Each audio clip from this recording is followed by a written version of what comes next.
Assalamualaikum warahmatullahi wabarakatuh. Seperti biasa dalam perjalanan pergi kerja, singgah sebentar di Plaza Tol KLIA untuk berkongsi sesuatu yang bermanfaat bagi para penonton yang dirahmati Allah sekalian.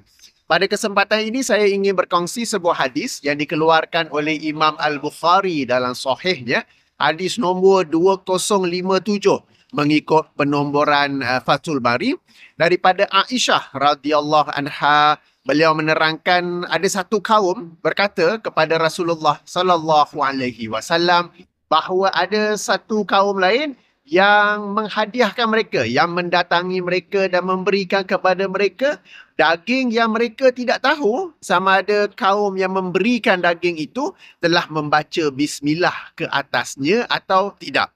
Okey, kalau ada yang keliru kan, maknanya ada sekumpulan orang, kaumlah sekumpulan orang datang berjumpa dengan Rasulullah sallallahu alaihi wasallam. Ini saya explain ya, bukan lafaz hadis. Lalu mereka menceritakan bagaimana ada satu kaum lain yang datang kepada mereka dan menghadiahkan, memberikan kepada mereka daging yang mereka ni tak tahu kaum itu telah membaca bismillah ke atasnya ataupun tidak ketika menyembelihnya. Lalu Rasulullah sallallahu alaihi wasallam bersabda, sebutlah nama Allah ke atasnya dan makanlah. Okey? Maknanya baca bismillah, makan je. Tak payah tanya banyak. Okey, itu hadis daripada Sahih Al-Bukhari. Daripada hadis ini, secara zahirnya nampak seperti memudahkan. Ya, baca saja bismillah, makan. Tapi kalau kita renung secara lebih mendalam, bukankah di sana terdapat ayat-ayat Quran dan hadis-hadis yang mensyaratkan, mewajibkan membaca bismillah ketika melakukan sembelihan?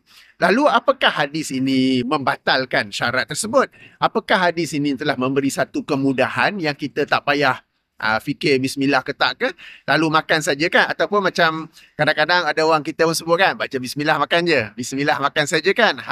Okey. Jadi inilah yang saya nak jelaskan ya. Para penonton yang dirahmati Allah sekalian, memang ya dalam kaedah usul fiqh disebut bahawa yang diambil adalah keumuman lafaz dan bukannya kekhususan sebab. Jadi lafaz ni umum di mana Rasulullah bersabda sebut bismillah ke atasnya dan makan saja. Okey, tak payah fikir latar belakang di sebaliknya. Namun apabila berlakunya pertentangan antara dalil, pertentangan antara ayat Quran dengan ayat Quran, hadis dengan hadis atau ayat Quran dengan hadis, maka dalam kaedah usul fiqh bahawa antara cara untuk menghilangkan pertentangan tersebut, antara cara untuk menghilangkan percanggahan tersebut ialah mengkaji sebab di sebaliknya. Kalau ayat Quran kita sebut asbabun nuzul, sebab turunnya, sebab-sebab turunnya ayat Quran. Kalau hadis kita sebut asbabul wurud, sebab-sebab lahirnya sesuatu hadis. Okay, kenapa kita nak kena kaji sebabnya? Macam saya kata tadi, sebab hadis ini, Sahih Al-Bukhari 2057 ini, pada zahirnya seperti bertentangan dengan sekian banyak ayat-ayat Quran, hadis-hadis yang mensyaratkan, yang mewajibkan ketika sembelihan, hendaklah membaca bismillah, ya, hendaklah menyebut nama Allah. Maka jika dikaji sebab lahirnya hadis ini, adalah riwayat lain yang dikeluarkan oleh Imam Al-Baihaqi, ya, tak silap saya, diterangkan bahawa kaum yang menghadiahkan daging itu, kaum yang datang dan memberikan daging itu, mereka adalah kaum yang baru memeluk Islam. Lalu tidak pasti, mereka ni baru memeluk Islam, sudah pun Muslim, namun tak pasti apakah mereka ini tahu ataupun tidak prosedur-prosedur sembelihan dalam Islam, di mana salah satu prosedur itu ialah membaca bismillah. Jadi yang memberi daging itu ialah Muslim, tetapi tak pasti sama ada mereka ini sudah tahu atau tidak, sudah mengamalkan atau tidak membaca bismillah ketika melakukan sembelihan. Maka sebab itulah kalau kita rujuk dalam Fathul Bari oleh Al-Hafiz Ibnu Hajar Al-Asqalani rahimahullah, beliau menerangkan bahawa hadis ini menunjukkan untuk berbaik sangka kepada sesama Muslim, khasnya mereka yang hidup pada zaman itu. Maksudnya yang hidup pada zaman Rasulullah sallallahu alaihi wasallam. Maknanya Al-Hafiz Ibn Hajar juga acknowledge bahawa yang melakukan sembelihan, kaum yang melakukan sembelihan dan yang menghadiahkan daging itu ialah mereka yang Muslim. Dan kita berbaik sangka bahawa mereka telah pun melakukan sembelihan dengan cara yang betul dan juga telah pun membaca bismillah ke atas sembelihan itu, ya. Jadi berdasarkan latar belakang hadis ini, berdasarkan asbabul wurudnya, kita dapat tahu bahawa hadis Sahih Al-Bukhari 2057 itu bukanlah hadis yang mutlak untuk diguna pakai dalam semua suasana. It is not to be applied in all situation, tetapi ia hanya diguna pakai dalam kes sembelihan. Yang melakukan penyembelihan adalah Muslim, lalu kita ragu-ragu dia ni sembelih dengan cara betul atau tidak, maka kita berbaik sangka bahawa dia melakukan sembelihan dengan cara yang betul dan kita baca bismillah kemudian terus makan. Dia bukanlah mungkin berarti kita boleh pergi ke mana-mana restoran atau kedai yang kita tak tahu sembelihan ya, daging ke, ayam ke, kambing ke yang mereka ambil di kedai itu, suppliernya telah melakukan sembelihan dengan cara Islam atau tidak. Lalu kita pun mudah-mudah saja baca bismillah dan makan. Tak, it doesn't apply to that situation. This hadith only applies when you know that the person or the source of the meat is from fellow Muslims. Only you are unsure whether they did sembelihan itu dengan cara Islam atau tidak, dengan membaca bismillah atau tidak. Maka kita berbaik sangka dan kita pun membaca bismillah, ya. Okey. Jadi sebab saya bimbang hadis ini kalau secara zahirnya saja, maka ada yang menggunakannya sebagai dalil untuk pergi ke mana-mana restoran ke, gerai ke apa ke, dan baca bismillah makan tanpa menyemak terlebih dahulu apakah daging, ayam, kambing atau apa-apa yang perlu disembelih lah telah disembelih dengan cara Islam ataupun tidak, telah dibacakan bismillah sebelum itu ataupun tidak, ya. Macam saya sebagai contoh, alhamdulillah kalau makan luar saya suka pergi makan kedai mamak. Okey, mana-mana kedai mamak lah. Bukan semualah, ada sebahagian tu sedap, sebahagian tak sedap kan.